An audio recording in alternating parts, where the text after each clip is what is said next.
Good evening, my true crime horror fans. I hope you all are doing well out there today, taking care of yourself, looking out for each other. If you're seeing something, saying something safely. And Cha-Cha and I are just here living our best life. Wished the weather would be less snowy so we can enjoy the mountains more, but it is what it is because it is wintertime in the Colorado Rockies. And it's our year to get our snow weather. So anyway, I've been wanting to talk about.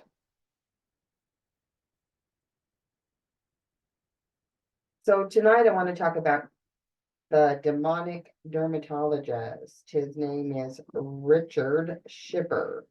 And he and his wife Karen were from Connecticut. They got involved with each other as high school sweethearts. They ran off and eloped and got married, much to the chagrin of their parents. She continued to go to nursing school. He went to medical school, and his career definitely took off. He was a parlayer of investments, so he was bringing in money hand over fist. And I guess he also enjoyed his, doing his medical business as well. But when he was a kid growing up, he was extremely abused by his father. As you know, one child is a lot of times picked out for abuse, and in this instance, it was Richard. He has stated, I believe, at one point in time that he enjoyed cross-dressing because it was a way at getting even with his dad, or maybe having a dirty little secret that he only kept to himself. But he did not share this secret with his wife, apparently. So, or maybe he did. I don't know. I think it was more of a fact that they were not getting along. It's hard to think that they would have been married for like 27 years and Karen wouldn't have picked up on something.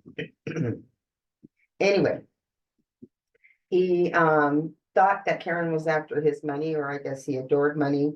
I seem to think that it was more than the money issue as people make it. Because like I said, a lot of time abusers feel that their victims that they perpetrate their crimes on, especially in a domestic relationship, look at this person as a possession. So it's like, hey, biatch, you're not going to leave me, and you're certainly not going to leave me and take any of my money. Period. Final. That's it. So apparently, I don't know, I didn't see it confirmed anywhere, but she had the devotion of her children, I will say that. And one was like 26 at the time, the other was like 5 and 7. There's 3 of them involved completely. And he said that she was having numerous affairs with everybody.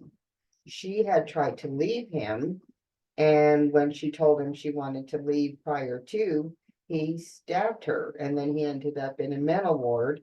And eventually, she did make it to where she left him. He said that she was having an affair on him with some man, and that's why he was enraged. But they were already in the process of getting a divorce at this time. She wanted to move on with her life. You're hoping that you've had so much abuse and control that when you just finally get away from it, just the peace and the silence is just so wonderful. So I guess he wasn't going to have that.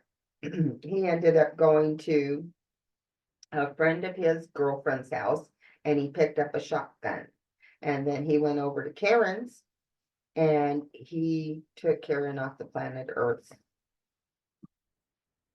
And I don't know that his dirty little secret had a lot to do with this, as much as it is a series of coercion, control, and money is a big part of that too. So anyway, he does that, and then he leaves, and law enforcement ends up finding him. He goes through the whole court process, and it is a much needed court process as far as he is concerned. He does end up losing the process, and I'm sure he's very unhappy over that. And then he gets sentenced to jail for life. And I think a couple of important points to keep in mind is that it is said that he had a history of drug use. that he would have a number of prescriptions filled by doctors, as well as prescribing his own prescriptions to himself, and that he had a sensitivity, I guess, to drinking alcohol. When he did, his personality would change, said to become more violent.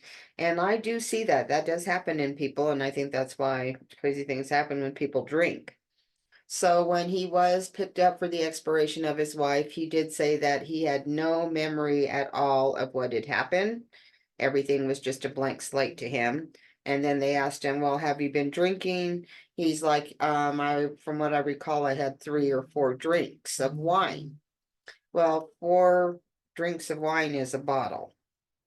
So I think that's important to take into consideration when you're thinking about this case as well.